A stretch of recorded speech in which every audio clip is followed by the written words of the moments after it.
کریں پھر اس کو وہ چھوڑ دیں, ڈھیلا کر دیں, پھر اس کے بعد کیسز بڑھنا کر رہے تو پھر ٹائٹ کر دیں. ایسا نہیں ہوتا ہے. اچھا ڈاکٹر صاحب ایک اور چیز مجھے بتائیے گا کہ اس وقت پورے ملک میں جتنے ٹیسٹ ہو رہے ہیں کورونا کے روزانہ کی بنیاد پہ, کل ملا کے جتنے ٹیسٹ پاکستان میں ہو چکے ہیں پچھلے تقریباً 2 مہینے سے, کیونکہ 26 فروری 2020 کو کورونا کا پہلا مریض پاکستان میں ڈائیگنوز ہوا تھا, تب سے لے کے 1 لاکھ سے اوپر سم تھنگ جو ٹیسٹ ہو چکے ہیں. ہم نے دیکھا ہے کہ ویسٹ میں کچھ ملکوں میں تقریباً 1 یا 2 دن میں اتنے ٹیسٹ ہو جاتے ہیں جتنے ہم نے 2 مہینے میں کیے ہیں.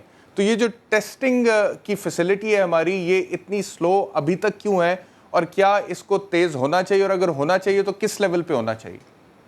دیکھیں اس کی دو چیزیں ہیں. ایک تو ٹیسٹنگ لیبس کا ہونا جو کہ اب بڑھ چکی ہیں, کیپیسٹی بڑھ چکی ہے, لیکن پرابلم یہ ہے کہ دیکھیں دنیا اس وقت پوری یہ ایک عالمی وبا ہے جس میں سب لوگ ہر ملک اس کے اندر افیکٹڈ ہے. تو جہاں جہاں یہ بن رہی ہے وہاں پر ایکسپورٹ ہونا مشکل ہو رہا ہے. کچھ بند کر دی, امریکہ نے بہت ساری چیزیں بند کر دی ایکسپورٹ کرنے کے لیے. اس کے ساتھ جو ہے نا آپ کی فلائٹس بند ہیں, لوگ ملک لاک ڈاؤن ہیں, فلائٹس نہیں نکل رہی ہیں. ایک DHL جو ایکسپریس سروس میں آپ کے پاس 24 گھنٹے میں چیز پہنچ جاتی ہے, آج 15 دن میں پہنچتی ہے. تو یہ ساری پرابلمز ہیں جس کی وجہ سے یہ. دیکھیں ہم لوگوں نے, سندھ گورنمنٹ نے کوئی کافی 3 بلین روپیز اس کے لیے رکھے کہ آپ لوگ اس کی کٹس منگا لیں. تقریباً 2 لاکھ ٹیسٹ کی کٹس کے آرڈر پلیسڈ ہیں. اسی طریقے سے وینٹیلیٹرز کے لیے آرڈر پلیس کرے, 100 وینٹیلیٹر کے لیے آپ کے آرڈر پلیسڈ ہیں, ان کی LC کھل چکی ہے, لیکن ڈیلیوری ٹائم آپ 2 مہینے 3 مہینے چیزیں لوگ وہ بتا کے کہ اس دن پہنچے گا اور اس دن نہیں پہنچ رہا. ہم روز کے بنیاد پر صبح شام رات جی ٹھیک ہے ڈاکٹر صاحب, بہت شکریہ. ڈاکٹر عبدالباری صاحب بہت شکریہ ہمیں جوائن کر. جمیل پراچا صاحب آپ کا بہت شکریہ جوائن کرنے کے لیے. ایک بریک لیتے ہیں, بریک کے بعد جب واپس آئیں گے تو مفتی زبیر ہمارے ساتھ ہوں گے آفٹر دی بریک.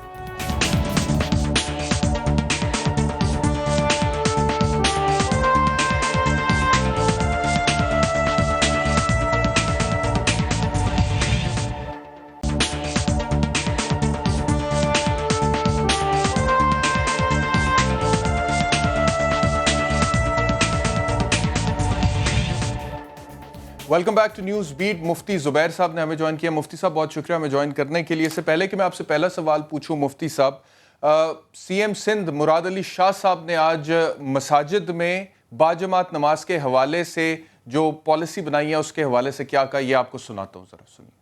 تو مفتی صاحب یہ جو گورنمنٹ آف سندھ کی پالیسی ہے مراد علی شاہ نے جس کا اعلان کیا کہ مساجد سندھ میں کھلی رہیں گی جس طرح سے پہلے کھلی تھیں, 5 وقت اذان بھی ہوگی اور نماز بھی ہوگی وہاں پر, لیکن جو مسجد کی انتظامیہ ہے 3 4 5 لوگ وہ باجماعت نماز کا اہتمام کریں وہاں پر, اور دیگر جتنے بھی شہری ہیں یا جو لوگ ہیں ان علاقوں کے وہ اپنے گھروں پہ نماز تراویح ادا کریں. اس سے آپ کو اتفاق ہے, اختلاف ہے؟ بسم اللہ الرحمن الرحیم, نحمدہ و نصلی علی رسول الکریم, اما بعد. گزارش یہ ہے کہ ہم ڈے 1 سے ریاست کے ساتھ میں کھڑے ہیں, احتیاطی تدابیر اختیار کرنے کی باقاعدہ کمپین چلا رہے ہیں. اس مہم میں ہم نے ریاست کا, حکومت کا ساتھ دیا ہے, مسلسل دیتے آئے ہیں. کہیں تصادم اور مزاحمت کا واقعہ پیش آیا, میں آپ کے سامنے بیٹھا ہوں, ریکارڈ پر موجود ہے, میں نے اس کو کنڈیم کیا. ٹکراؤ کی شکل اختیار نہ کی جائے, حکومت وقت کی بات کو مانا جائے, ریاست کے ساتھ تعاون کیا جائے. وبا مسلک کو نہیں دیکھ رہی, مذہب کو نہیں دیکھ رہی, سارے کے سارے لوگ احتیاطی تدابیر اختیار کریں. DG ISPR صاحب نے باقاعدہ علماء کو اپریشیٹ کیا ہے اور یہ کہا ہے کہ علماء کا کردار قابل تعریف ہے. آگاہی پھیلانے میں علماء بھرپور کردار ادا کر رہے ہیں. تو ریاست کے ساتھ تعاون کی جو آپ نے بات کی ہے مفتی صاحب, جو ریاست کے ساتھ تعاون کی آپ نے بات کی ہے, تو جو مراد علی شاہ اپنے صوبے کے حوالے سے پالیسی بنا چکے ہیں اور جس کا اعلان کر چکے ہیں, اب اس پالیسی جو انہوں نے اناؤنس کر دی, آپ تعاون کریں گے گورنمنٹ آف سندھ کے ساتھ اور صرف 3 سے 4-5 لوگوں کی باجماعت نماز کا اہتمام کیا جائے گا مساجد میں سندھ میں؟ جی, یہ آپ نے سوال ریپیٹ کیا ہے, میں اپنی بات کمپلیٹ کر دوں. میں یہ عرض کر رہا تھا کہ یہ ہم سارے کا سارا تعاون کرتے آئے تھے. اب میرا آپ سے مختصر سوال یہ کہ 4 دن پہلے صدر مملکت فیڈریشن کی علامت پاکستان کے صدر صاحب نے علماء کو بلایا, مشترکہ اعلامیہ جاری کیا, با آواز بلند انہوں نے ایک شق پڑھ کر کے سنائی اور وزیر اعظم پاکستان نے اگلے دن پھر میٹنگ بلائی. صدر صاحب نے، وزیر اعظم پاکستان نے ڈاکٹرز اور علماء کو آن بورڈ کرنے کے بعد ایک باقاعدہ SOP جاری کر دی. اب میرا سوال یہ ہے کہ ہم کیا کریں؟ ہم اس SOP پہ عمل کریں یا نہ کریں؟ اس کے بارے میں ارشاد فرما دیں. صبح رات کو بند کرو، میں آپ سے عرض کروں مفتی صاحب، مفتی صاحب جی کیا صورتحال ہے؟ دوسری گزارش یہ ہے، مفتی صاحب آپ میرے سے سوال کرنے یہ اس کا جواب لے لیں ذرا، میرا ایک کامنٹ لے لیں پھر آگے چلتے ہیں. مفتی صاحب اس کو ختم کرنا چاہیے، آگے چلتے ہیں، اس پہ کامنٹ لے لیں. مفتی زبیر صاحب یہ جو آپ نے بات کی نا کہ ڈاکٹر عارف علوی صاحب صدر مملکت سے تمام علماء کرام کی میٹنگ ہوئی اور اس میں پھر چند گائیڈ لائنز طے پا گئیں، وہ بالکل ٹھیک بات ہے آپ کی، آپ صحیح فرما رہے ہیں. اور یہ بھی بات ٹھیک ہے کہ صدر مملکت وفاق کی علامت ہے، پر ایٹ دا سیم ٹائم آئینی طور پہ، قانونی طور پہ عارف علوی صاحب جو صدر ہیں ان کے پاس ایگزیکٹو اتھارٹی یا ایڈمنسٹریٹو اتھارٹی نہیں ہے، نہ سندھ میں نہ پورے پاکستان میں. وہ ایگزیکٹو اور ایڈمنسٹریٹو اتھارٹی مراد علی شاہ صاحب کے پاس ہے جو اس وقت وزیر اعلیٰ سندھ ہے. تو جس کے پاس وہ اتھارٹی ہے وہ جو پالیسی دے رہا ہے اس صوبے میں تو وہی قانون بن رہا ہے نا، یا وہی پالیسی بن رہی ہے. تو آپ اس کو فالو کریں گے یا پھر صدر مملکت جو ایک سیریمونیل آفس ہے جن کے جو وفاق کی علامت ضروری ہے ان کے پاس ایگزیکٹو اتھارٹی نہیں ہے، اس کو فالو کریں گے؟ برائے کرم یہ بتائیے جب ایگزیکٹو اتھارٹی صدر مملکت کے پاس نہیں تھی کیوں علماء کو جمع کیا ہے؟ کیوں گورنر سندھ کے پاس ویڈیو لنک کے ذریعے سے میٹنگز کی ہیں؟ کیا وزیر اعظم پاکستان کے پاس بھی ایگزیکٹو اتھارٹی نہیں ہے؟ میں عرض کرنا چاہتا ہوں ہم ٹکراؤ کی طرف نہیں جانا چاہتے. گزارش صرف اور صرف یہ ہے پہلے حکومتی تضاد کو ختم کیا جائے. جی ایگزیکٹو اتھارٹی وزیر اعظم صاحب کے پاس ہے اور چیف منسٹرز کے پاس ہے. وزیر اعظم پاکستان صدر نے مملکت وزیر اعظم پاکستان نے بھی صدر مملکت کے اس SOP کو منظور کیا ہے اور اس کو اپریشیٹ کیا ہے. اگلے ہی دن انہوں نے اپنے انٹرویو کے اندر، وہ ریکارڈ پر تقریر موجود ہے، اور انہوں نے کہا کہ یہ پولیس کیا حرکتیں کرتی ہے. یہ حرکتیں کا لفظ بھی وزیر اعظم پاکستان صاحب نے ٹھیک کہہ رہے ہیں، وہ بھی آپ ٹھیک کہہ رہے ہیں، یہ بھی آپ سچ بول رہے ہیں. تو اب جب ایگزیکٹو آپ صحیح کہہ رہے ہیں کہ وزیر اعظم نے، بریگیڈیئر صاحب گزارش میری بات سن لیجئے، میری بات سن لیجئے، میری بھی بات سن لیجئے. بنتا ہے وہ یہ کہ آپس کا حکومتی تضاد ختم کیا جائے، اسٹیٹ کنفیوژن سے باہر آئے. دیکھیں وہ نہیں ختم ہو سکتا نا مفتی صاحب، آپ خود جانتے دو ہیں کہ سن لیجئے ختم نہیں ہو مفتی سکتا صاحب تو سن پھر لیجئے، اس کا اعتراض عوام اور علماء پہ نہ کیا جائے. میری بات تو سن لینا مفتی صاحب. دیکھیے وفاق میں پاکستان تحریک انصاف کی حکومت ہے، سندھ میں پاکستان پیپلز پارٹی کی حکومت ہے، اور یہ دونوں روایتی حریف ہیں سیاسی طور پہ. دونوں کا اپنا اپنا ایک پولیٹیکل ویژن ہے اور اس کے مطابق وہ پالیسی بنا رہے ہیں. اب اگر PTI کی حکومت سندھ میں ہوتی پھر تو بات آپ کی بالکل ٹھیک تھی کہ آپ کی ان کے ساتھ گائیڈ لائنز طے ہو گئی تھی اور اس کے مطابق سندھ پہ بھی اسی کا اطلاق ہونا چاہیے تھا. لیکن PTI کی حکومت نہیں ہے سندھ میں پاکستان پیپلز پارٹی کی حکومت ہے، اور جو وہ پالیسی بنا رہے ہیں اسی پالیسی کو فالو کرنا ضروری ہے آئین اور قانون کی روح سے. تو اب اس صوبے میں 18ویں ترمیم کے بعد یہ اگر ان کا اختیار ہے تو آپ اس اختیار کو کیا نہیں مانیں گے؟ پھر آپ مجھ سے یہ کیوں زبان سے کہلوانا چاہتے ہیں نہیں مانیں گے؟ میں آپ سے پوچھوانا چاہتا ہوں وزیر اعظم کی بات مانیں یا نہ مانیں؟ ذرا آپ ہمیں یہ تو بتا دیں نا. PTI سیاست وزیر اعظم کا اختیار، مساجد کو کیوں ڈالا جا رہا ہے؟ سیاسی جنگ میں مساجد کو کیوں ڈالا جا رہا ہے؟ ہاں سندھ میں نہیں ہے نا، سندھ میں ایڈمنسٹریٹو اتھارٹی ان کے پاس نہیں ہے وزیر اعظم صاحب کے پاس، سندھ میں نہیں ہے. ٹھیک ہے، اب آپ یہ فرمانا چاہتے ہیں کہ ہم وزیر اعظم کی بات نہ مانیں؟ ہم اسلام آباد نہیں، وزیر اعظم کی بات وہاں پر مانے جہاں پہ ان کے پاس ایگزیکٹو اتھارٹی ہے. وزیر اعظم کی بات وہاں پر مانیے جہاں پر ان کے پاس، سن لیجئے مفتی صاحب، ایڈمنسٹریٹو اتھارٹی جہاں پہ وزیر اعظم صاحب کے پاس ہے وہاں پہ ان کی بات مانیے. جہاں پر دوسری پارٹی کی حکومت ہے اور دوسری پارٹی کا CM ہے وہاں پر وہ پالیسی ہے. اور یہ جو جامعہ ازہر کی طرف سے فتویٰ آیا کہ تمام مساجد کے حوالے سے اختیار ریاست کو ہوگا، تو وہ ریاست جو ہے وہ کیا فیصلہ کر نہیں سکتی ہے مساجد کے حوالے سے بھی اگر باقی جگہوں کے حوالے سے کر سکتی ہے؟ جس طرح سے سعودی عربیہ میں ہم نے دیکھا مسجد الحرام اور مسجد نبوی میں بھی نماز تراویح کے حوالے سے امام اعظم نے وہاں پہ، ان کے جو مفتی اعظم ہیں انہوں نے کہا کہ گھروں میں پڑھیں، اور گورنمنٹ کا بھی یہی فیصلہ ہے. تو یہاں پر کیا اس کا اطلاق نہیں ہو سکتا اس فتوے کا؟ جامعہ ازہر نے یہ کہا ہے کہ PTI کی جو گورنمنٹ ہو اس کو نہ مانو اور پھر پارٹی کی گورنمنٹ کو مان لو. جامعہ ازہر نے یہ کہا ہے کہ پروونشل اور سندھ کا الگ صوبے کا الگ سے بات اس کی مانو اور اس کی نہ مانو. برائے کرم یہ سوال علماء سے بنتا ہی نہیں ہے. بہت لجاجت کے ساتھ بار بار ہم یہ کہہ رہے ہیں کہ اسٹیٹ کنفیوژن سے باہر آ جائے. ہم تعاون کرنا چاہتے ہیں, ہم ریاست کے ساتھ میں کھڑا ہونا چاہتے ہیں. اچھا دوسری بات, آپ مجھے یہ بتائیے, آپ کو خود بھی تو عجیب سا فیل ہو رہا ہوگا نا, پی ٹی آئی اور پیپل پارٹی, مساجد کا معاملہ یہ ہوتا ہے کیا مسجدوں کے اندر ہم پیپل پارٹی اور پی ٹی آئی یہ بات کرنا؟ ہم تو کہتے ہیں ریاست کو قوت نافذہ ہے. کل رات میں نے باقاعدہ شہاب پوپل زئی صاحب کی میں نے کنڈیم کیا ہے, شہاب پوپل زئی صاحب کو میں نے کنڈیم کیا ہے کہ کوئی ضرورت نہیں ہے, جائز نہیں ہے شہاب پوپل زئی صاحب کے لیے کہ ریاست کی کمیٹی کے باوجود کوئی ایک آدمی فرد واحد چاند کا اعلان کرے. ہم let the court decide, let the government decide. اب یہ تضاد میڈیا ہم سے بار بار پوچھتا ہے تو ہم یہ کہنا چاہتے ہیں. اچھا آپ جب یہ کہنا چاہتے ہیں تو پھر جب میں آپ کے سامنے وزیر اعظم صاحب کی بات رکھتا ہوں, جب میں آپ کے سامنے صدر صاحب کی بات رکھتا ہوں, اگلی گزارش اور ہے, وہ یہ ہے کہ یہ بتائیے اچھا میری بات سن اجازت لیجئے, دی گئی تھی, یہ جو آپ نے کہا دی گئی تھی, اس ایس او پی کے لیے جس طرح سے علماء کو جمع کیا گیا تھا, ممانعت کے لیے بھی علماء کو اس طریقے سے جمع کیا گیا؟ کیا علماء کو اس طریقے سے اعتماد میں لیا گیا؟ پاکستان جب ایس او پی دی جا رہی تھی تو سب کو جمع کیا گیا. مفتی صاحب سن لیجئے, آپ نے کہا نا کہ یہ جو اختلاف ہے پی ٹی آئی کا اور پاکستان پیپلز پارٹی کا, اس میں مساجد کو کیوں لا رہے ہیں؟ بدقسمتی سے اب اگر ایک اختلاف ہے اور وہ ایک پریکٹیکل ریالٹی ہے تو اس کا کیا کریں؟ اختلاف تو ہر جگہ پر ہے نا. آپ دیکھیں تو اس اختلاف تو بطور قوم بھی ہمارے اندر ہے, سیاسی طور پہ اور مذہبی طور پر بھی آ جاتا ہے. کوئی کسی مسلک سے تعلق رکھتا ہے, کوئی کسی مسلک سے تعلق رکھتا ہے. تمام مساجد میں بھی ایک پالیسی فالو نہیں ہوتی, یہ بھی ہمیں پتہ ہے. تو اختلاف کو برداشت کر کے ہی ہم نے ایک دوسرے کے ساتھ کوآپریٹ کر کے چیزوں کو ممکن بنانا ہے نا.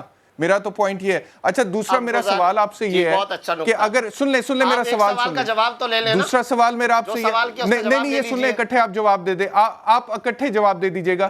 مفتی منیب الرحمان صاحب, مولانا فضل الرحمان صاحب, تقی عثمانی صاحب, جو پابندیاں خود اپنے اوپر انفرادی سطح پر لاگو کر رہے ہیں کہ ہم گھروں میں نماز تراویح ادا کریں گے, وہ پابندیاں اجتماعی سطح پر لاگو کرنے کی حوصلہ افزائی کیوں نہیں کر رہے ہیں؟ یہ میرا دوسرا سوال ہے آپ سے. ٹھیک ہے, اب میں جب جواب دوں گا تو آپ بیچ میں بولیں گے تو نہیں نا؟ نہیں بالکل نہیں.